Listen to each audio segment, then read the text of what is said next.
Desde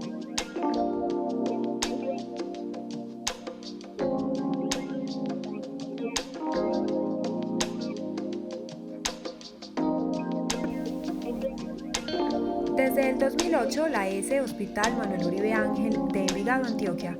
trabaja la administración de riesgos bajo la metodología definida en el Manual Operativo para el MESI 2004. Desde 2011, aplica la ISO 31000 y documenta en tablas de Excel las matrices y mapas de riesgos de 19 macroprocesos. A pesar de ser un trabajo sistemático realizado por los jefes y líderes de 19 procesos, siempre se tenía el riesgo de dañar las fórmulas, borrar datos e información, así como alterar los consolidados de cada matriz y los mapas de calor que se hacían manualmente.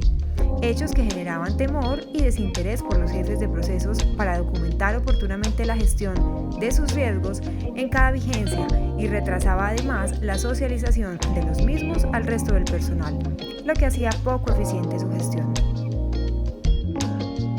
En mayo de 2019, buscando aplicar la nueva Guía de Administración del Riesgo y el Diseño de Controles versión 4, expedida por la Función Pública, se plantea, formula e inicia la implementación de una estrategia de transformación digital a la gestión de los riesgos, lo cual permitió contar con un aplicativo digital donde se integra la gestión de los riesgos de operación,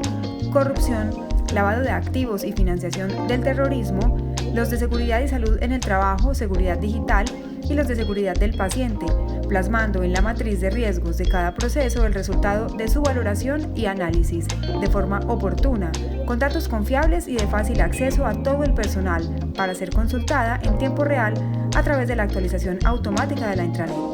facilitando el seguimiento y verificación de la efectividad de los controles y cumplimiento de las acciones preventivas formuladas en 2019 y 2020.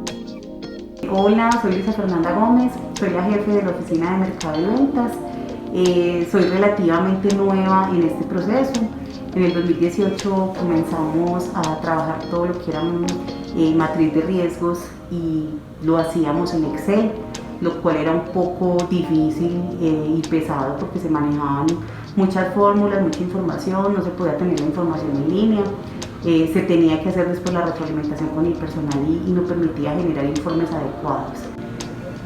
Como coordinadora de enfermería, este nuevo aplicativo virtual me permite estar al tanto de los riesgos y controles relacionados con el proceso de atención de paciente, en hospitalización, en urgencias, en UCIs, estar pendiente del personal de enfermería para que aplique todas las medidas y así evitar que se materialicen estos riesgos que pueden ser asistenciales o administrativos. Asimismo, actualizar la matriz en tiempo real. Con esto puedo apoyar a los jefes de área para identificar y prevenir esos riesgos que pueden ser de seguridad laboral, de seguridad digital, riesgos financieros y otros factores que pueden afectar la salud y la seguridad del paciente.